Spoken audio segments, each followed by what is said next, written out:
Okay, we've made it to the last part of Chapter 5. So this is a continuation of Section 5.4, which is titled Equations and Graphs of Trig Functions. We'll call this Part 2. Probably the hardest part of all of Chapter 5. Of course, we saved the hardest part till the end. But I hope you had some good time in doing Section 5.4 Part 1, because we're going to use a lot of that stuff to help us with these word problems. And I've got two I want to show you today, and hopefully with two examples you get the gist of what's going on, so you can apply this to all different types of word problems. Well, you think about in life, what type of situation has ups and downs, kind of like these sine and cosine graphs. One of the things I think about is tides and tidal waves, because the wave goes up and then goes down, then comes back up, and then goes back down. So in example number 1, here's a graph showing the relationship between the depth of water at the Annapolis tidal generating station and the time of the day. Bonus marks for someone who figures out where the Annapolis tidal generating station is. I've actually visited this place, and I've actually seen the generator. So come find me and let me know where this is. Okay? We've got this interesting graph, and notice what we have on this graph is we're talking about the time of day in hours with respect to, I think, the depth of the water. And so notice, I guess, if we're looking at this graph, it seems like at midnight, which would be 0 over here, the depth is a little bit more than 2. Seems to rise and peak at this point here, which is at 4.5 hours. Now, 4.5 hours is the same thing, aka, as like 4:30, and this is in the morning, a.m. Okay, it also seems to also peak again at about 16.9, so 16 hours. That's like I think 4 p.m. Now 0.9 of 60 minutes, so 0.9 of 60. I don't know. That's about 54 minutes. So that's probably 4:54 p.m. Okay, just want to give you some context of what's going on. Okay. The question says, write a sinusoidal equation, okay, of the graph, meaning think y equals to a bracket, and this of course could be sine or cosine, right? B bracket x minus c plus d, okay? So think amplitude A, period, that B thing, the phase shift C, the vertical displacement D, okay?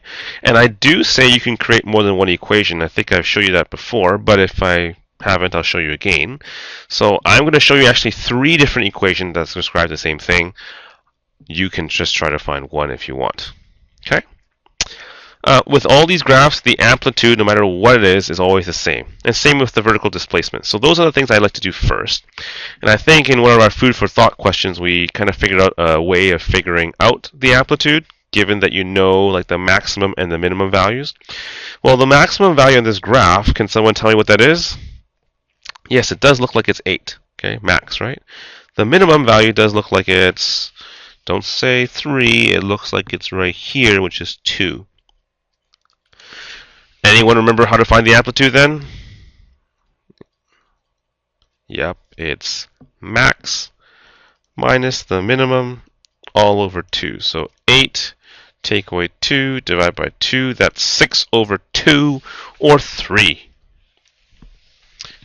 How about the vertical displacement? That's like that middle line. So I don't know if you remember, but the vertical displacement can be calculated by taking the max plus the min, divide that by 2. So the max would be once again 8 plus the min, which is 2, divided by 2. That's 10 over 2. Hey, that's 5. Hey, look, I told you that already. It's called the mean level, right? The mean or the average level, the middle. Cool. What else can you tell from this lovely picture? Oh, how about the period? Okay, the period is equal to what? And I actually told you the period is distance from one peak to the next. And I look here, it's actually 12.4 hours. Okay. But if the period is 12.4, how do we calculate the B value? Okay, because by the way, once again, amplitude stands for the A value, right? Vertical displacement, that stands for the D value. So period is related to the B value. Remember, B is equal to 2 pi divided by the period. So just 2 pi over 12.4. I'm not even going to spend time simplifying this. It's okay in math people's language to just write down 2 pi over 12.4 for these word problems. Okay. We found A, we found C, we found A, we found B, we found D, but we need C. What's C? And this is where you have some choice. Okay? Before I find C, let me just ask you to quickly review for me, okay? Over here, let's quick review. What do the graphs of y equals to sine x look like? Cosine x look like? And negative cosine x look like, please? By the way, you should know these. So, graph them out on your own.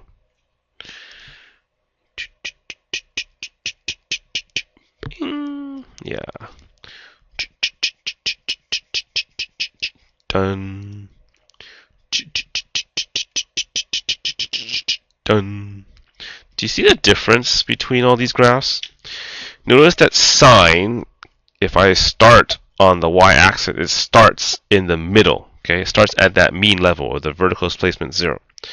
Cosine is a graph where I'm looking at the y-axis. It begins up high at the maximum. Negative cosine, since it's a reflection in the x-axis, means that at the y-axis there, where we're starting, the starting point is a negative, the lowest point. So depending on which graph you choose, whether it's sine x, cosine x, or negative cosine x, that determines the C value, the phase shift. Okay? Once again, I'm going to say that again. Depending on which sinusoidal equation you choose, whether it's sine x, cosine x, or negative cosine x, that determines your phase shift, the C. So that's why we can have different equations. Okay? I'm going to show you all three just for the sake of doing it, but I know for me personally there's one I like best over the others, and it does vary depending on situation to situation. Okay? I'm going to do sine first. Okay? So if you're using sine, right? What is the phase shift? The phase shift is what? Remember, sine starts in the middle and then goes up when it's right on the axes, so like right here, right? So where's the middle of this graph? Well, the middle of this graph seems to be right here. Hopefully you can see my highlighting at the coordinate 1.4 comma 5, and then it goes up afterwards. So what's my phase shift? Well, the phase shift will naturally be that distance from the axes, the y-axis, to that point. And it seems like it's 1.4. So for sine, the phase shift is 1.4 units to the right. Okay? Now, knowing that, we should be able to figure out the equation. So let's go. Y equals to A, which is my amplitude, that's 3. Sine, because I'm using the sine graph. B is that just funky thing, 2 pi over 12.4. Bracket x minus C. Now, C is 1.4 now. Okay. Plus D, which is 5. There you have it. That's one possible equation. Well, what if I don't like sine? What if you're a cosine kind of person? Or you're like, I love cosine. Well, let me show you that too then. Let me erase this part right here. Okay, so let's go back now, or underneath. I'm going to say, oops, don't have much space. Okay, how about over here then? I'll say, if using cosine, once again, what's the phase shift going to be? Well, remember how cosine is a graph that starts up high and then goes down? So starting up high, going down seems to be right here at this point. See where I'm highlighting? And I guess that means my phase shift is the distance from the axes to that point. It looks like it's 4.5 to the right. So I'm going to say my phase shift here is actually 4.5 to the right. Okay. Now you might be thinking, Mr. Lee, why did you choose that one? Why did you not choose this one over here? This is also the highest point, and you're perfectly correct. I could have done that as well. And if I did that, the phase shift would be this distance, so that would be, I think, 16.9. Why did I choose not to do that one? Because it's just a bigger number. I don't like big numbers. Okay? But if you like big numbers, choosing that one, be my guest. Okay? I will once again erase this. I'll go back to the one I'm using. And so knowing that, can you please tell me what the equation is going to be? Well, if it's cosine, then y equals to, the amplitude is the same, so 3. Cosine, b value is the same, 2 pi over 12.4. Bracket x, in this case now, minus 4.5 plus 5. Okay. Oh, what's the next one? Okay, well, I guess I've used sine, I've used cosine. All that's left is negative cosine. So if I'm using negative cosine, what would the phase shift be? Back up to the graph, and in this case, I'm looking for the lowest point. Let me erase all this stuff here first. And if I want the lowest point, it seems like it's at this particular value here, and therefore this is the phase shift. How about 10.7 units to the right? So phase shift, once again, 10.7 to the right. And ladies and gentlemen, here's the equation using negative cosine. It's y equals to 3. The amplitude is the same, but be careful. This is negative cosine, so I'm going to put a negative in front of the 3. Negative 3 cosine 2 pi over 12.4 bracket x minus 10.7 plus 5. And there you have it. 3 lovely equations describing the same... Oops, that wasn't very good. Describing the same equation or curve. Which one's better? It's up to you. Okay. All right. Now, part B says, using your equation, estimate to 1 decimal place the depth of the water at 3:30 p.m. Well, you can use the graph to kind of give you an estimate, but I think it's better if we use the equation to find an accurate number. Well, 3:30 on the graph, well, 3 is like 1500 hours, right? Look at the 24-hour clock, right? That's called military time. And 30 is like half of an hour, so that's the same thing as 15.5. So notice, I should write this down, I guess. 3:30 is aka equivalent to 15.5 hours. And so if I were to look at my graph when the x-coordinate is 15.5, what is the actual y-coordinate? Because that's the depth of the water. 15.5 seems to be over here.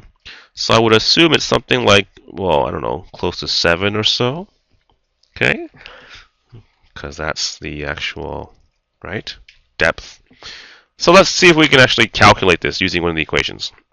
Which one I'm going to use? It doesn't matter. I'm just going to use sine just because I did that one first. So let's use sine. And once again, you can always double check this by using the cosine or negative cosine graphs. They're both the same. So y equals to 3 sine 2 pi over 12.4. And now I know what x is. It's 15.5. So I'm going to put that in. Minus 1.4 and then plus 5. Okay? And now to evaluate this, we're going to use a calculator. Now, wait. I want you to understand that the sine applies to this entire stuff next to it. Not only the 2 pi over 12.4, but also the 15.5 minus 1.4. So ultimately what I'm saying is you're taking the sine of that whole thing, then multiplying it by 3, and then adding 5 to find the y value. Okay? So let's try this. Y equals to 3 sine 2 pi over 12.4 times, and of course 15.5 minus 1.4 is 14.1. So in essence, we're thinking about brackets like this, right? Plus 5. I guess I'll bring out my calculator now. Whoa, look at that lag. Turn on. Oh, by the way, make sure you're in radian mode. Okay, radians. So now I'll go 2 pi divided by 12.4 times 14.1. So that's that number, 7.144, blah, blah, blah, blah. So if I want to write it down, I can. You don't have to. You can just do this all in one step if you wish on the calculator. I'll show you that in a second too. But that's 7.144589. 7.144589 plus 5. So then I would say, oops, pressed the wrong thing. Then I'd say sine of that number, okay, times 3, then add 5. Oh, hey, look at that, 7.276.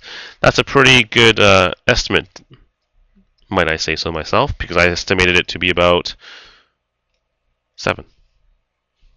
Cool. Okay, let's do part C. Part C says, use your equation, calculate to the nearest minute one of the times when the water is 6.25 meters. So once again, I have the graph, so I don't really need to do this. Oh, yes, you do.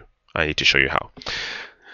But once again, it says 6.25 meters deep. So I'm looking for where the graph seems to be intersecting a horizontal line at 6.25.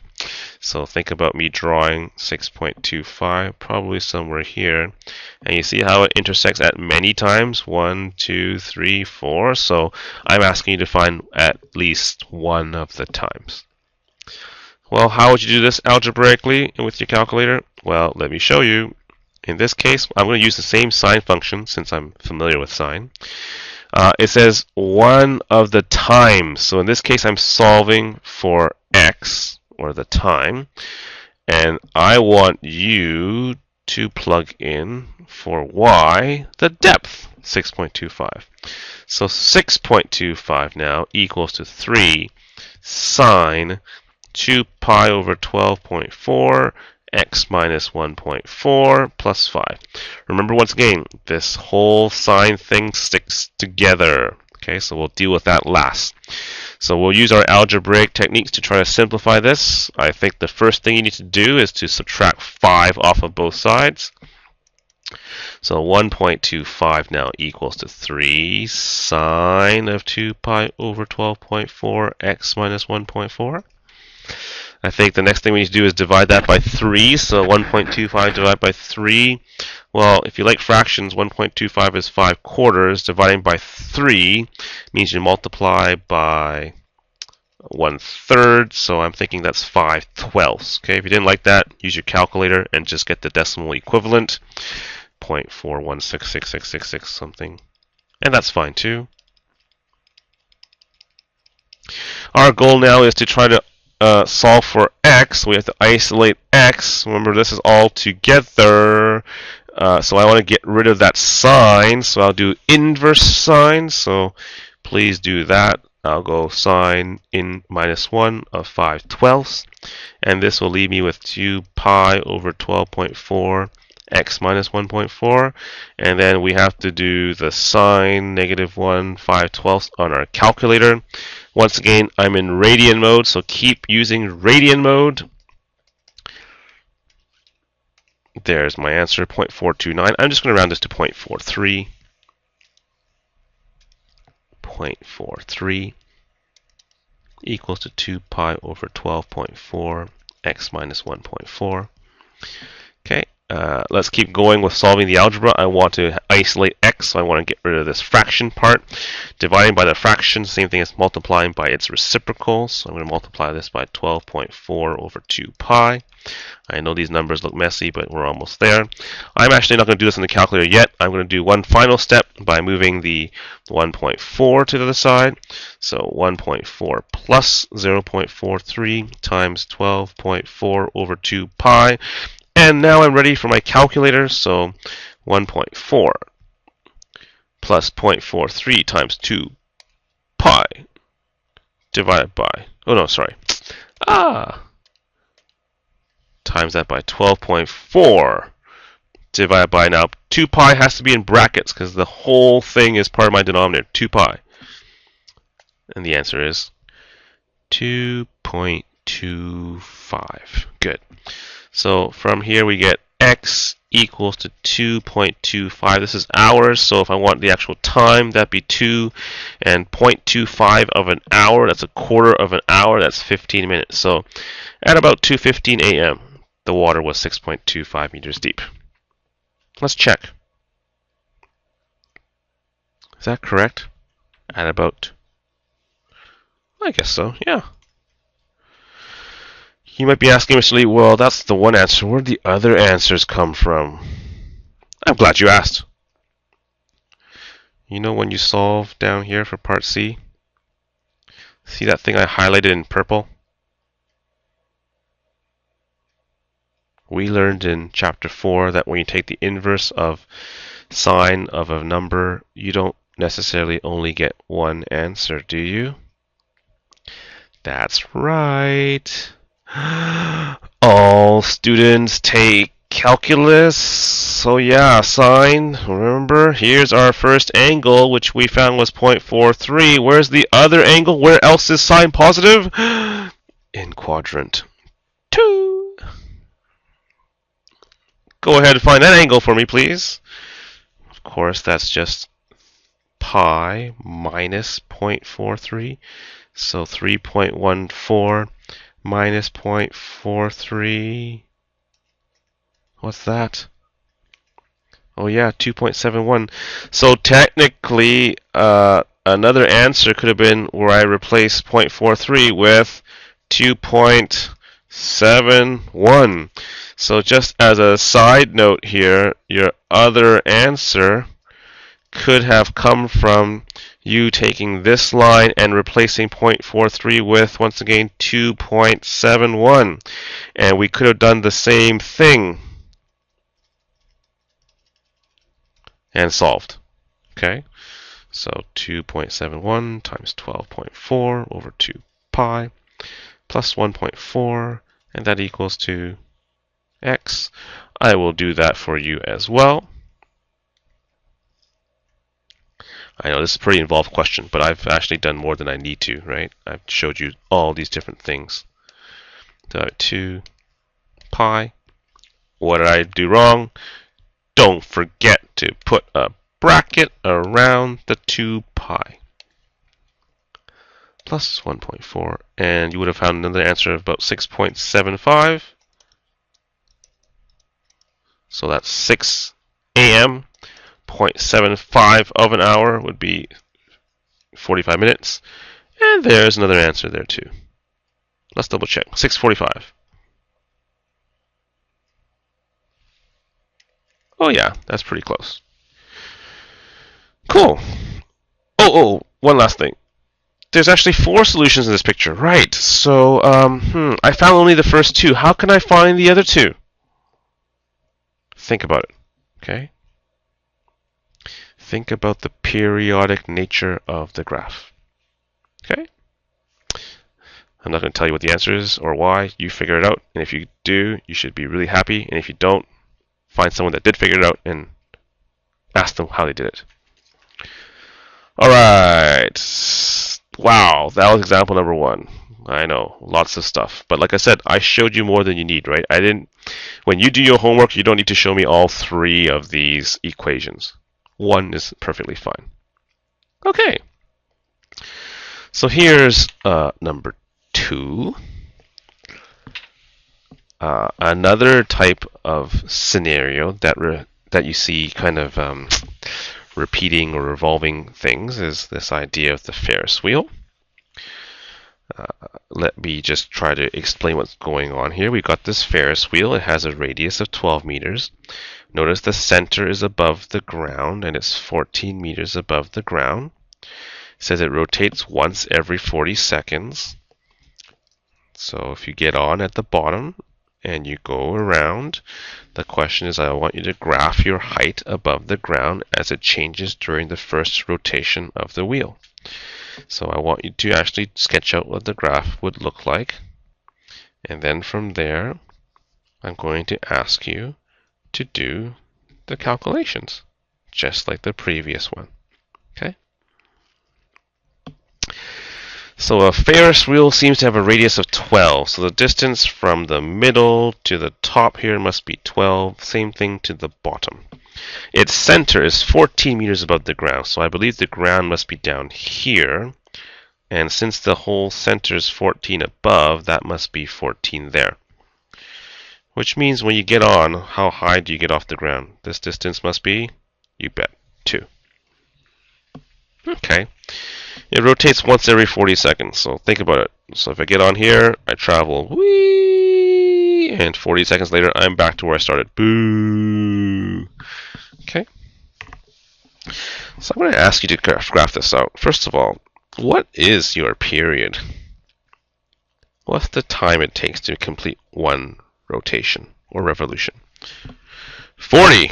Right. So the period is 40 seconds. So on your axes, your x-axis here, okay, I'm saying to you, you better have at least 40.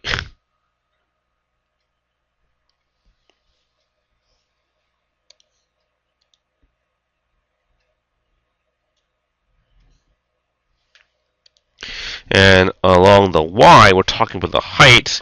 What's the highest you go? Well, the highest seems to be this point right here. Here's the highest. Seems to be, what, 2, 12, 12, so at least 26.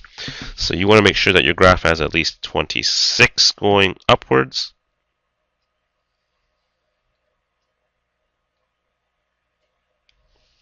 Okay, 40 and 26. 2, 4, 6, 8, 10. 12, 14, 16, 18, 20. Oh yeah, this will work. 2, 4, 6, 8, 10, 30. 2, 4, 6, 8, 10, 40. That's time.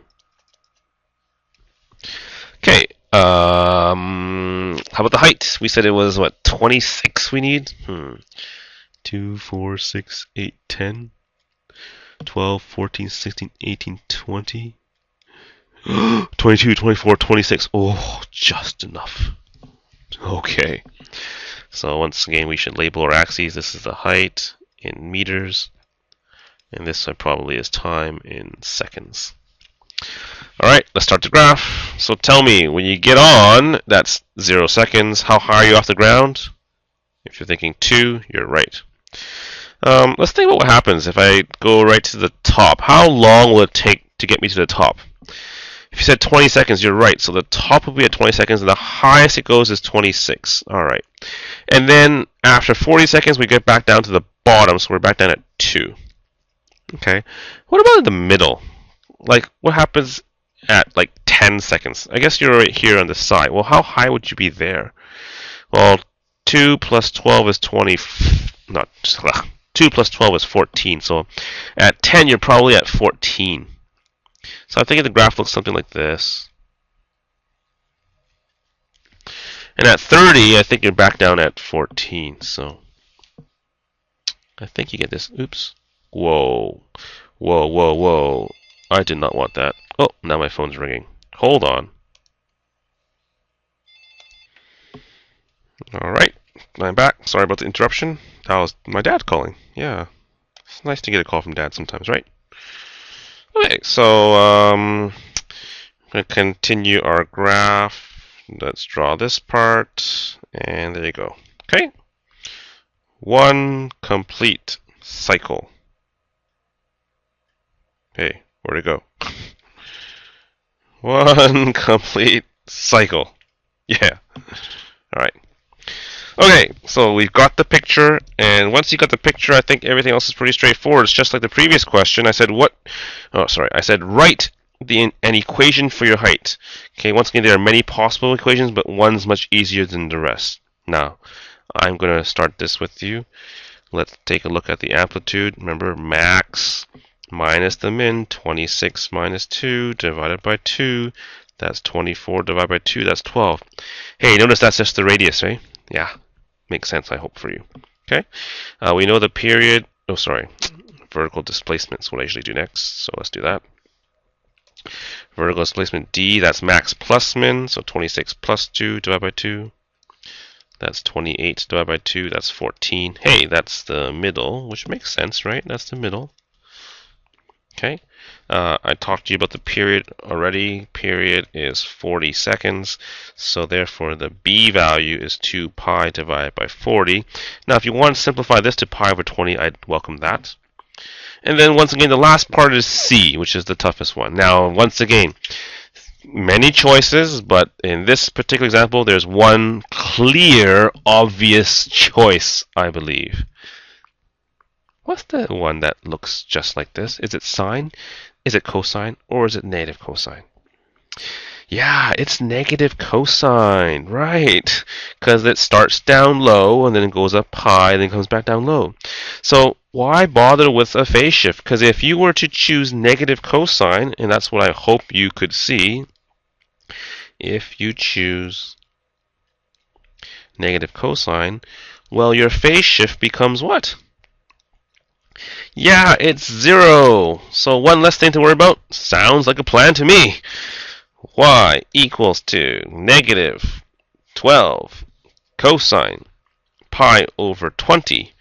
In this case, it's just x, because x minus 0 is just x, plus 14. Bam! You're done. Now, what if you didn't see that? What if you're like, oh, I just like sine, because I'm a sine kind of person. Okay.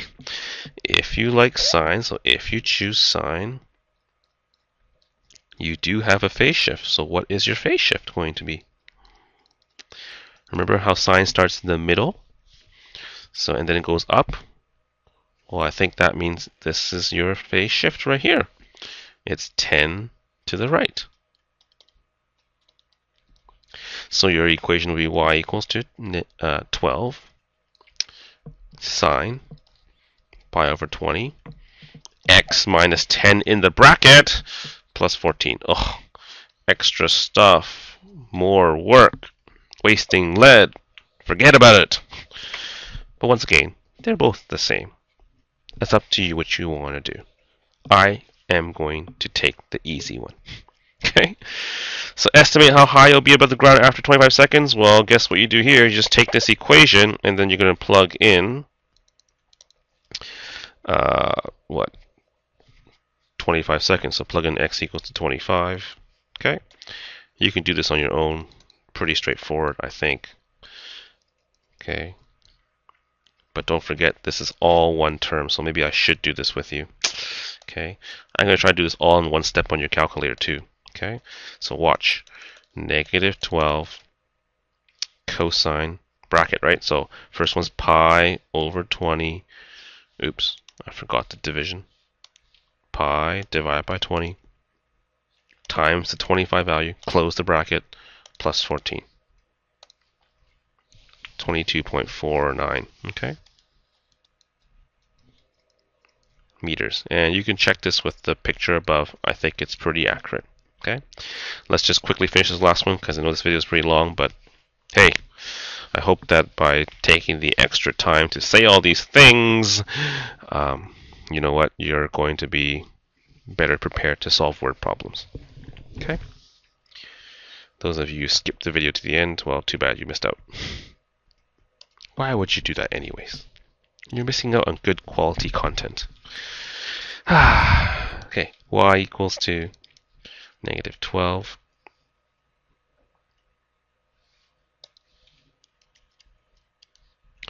cosine pi over 20x plus 14. We're going to plug in 15 now for y, because that's the height. Negative 12 cos pi over 20x plus 14. It's algebra time, so let's subtract 1. And I'm going a little bit faster because I can. If you can't go that fast, then pause and slow down. 1 over negative 12 cos pi over 20x. Now we're ready to get rid of the cos. So cos minus 1, or the inverse, equals to pi over 20x. Let's calculate this using the calculator.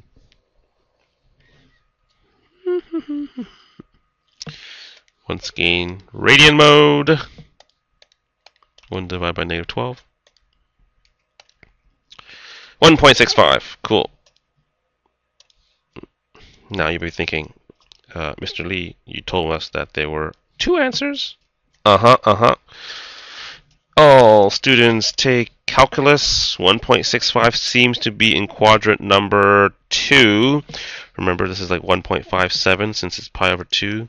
So 1.65 is over here, which makes sense because I have a negative ratio for cosine. So cosine is negative in quadrant 2. Where else is it negative? If you said quadrant 3, I am so proud of you. So we need to figure out this angle. That's just actually 2 pi minus it, so I will go 2 pi minus 1.65. So that's what? 6.28 minus 1.65. 4.63. So actually, two answers here, right? 4.63. You might be thinking, why did you do that? Well, notice my question said estimate when you are 50 meters above the ground on the way down. So one of these answers, 1.65 or 4.63, represent going up, and one of them represents going down. You decide which one it's going to be. I would think probably the bigger number, right? Because on the way down, you're at a point farther to the right on the curve, right? Think about it. Here's your curve. You said 15 minutes. 15 minutes is somewhere close to this red line. Here's an answer. Here's an answer. I'm on the way down. It's farther to the right. It should be more. So that's why I went and found the other answer of 4.63.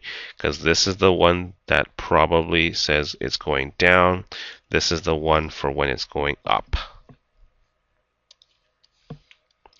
So 4.63 must equal to pi over 20x. Once again, use your algebra magic. X equals to 4.63. Dividing by pi over 20 is the same thing as multiplying by the reciprocal, so 20 over pi. Calculator time. 4.63 times 20 divided by pi. 29.47 or 29.5 seconds. Does that totally make sense? I think it does. Okay. I hope by doing these two examples you are now quite confident that you can tackle these word problems. See ya!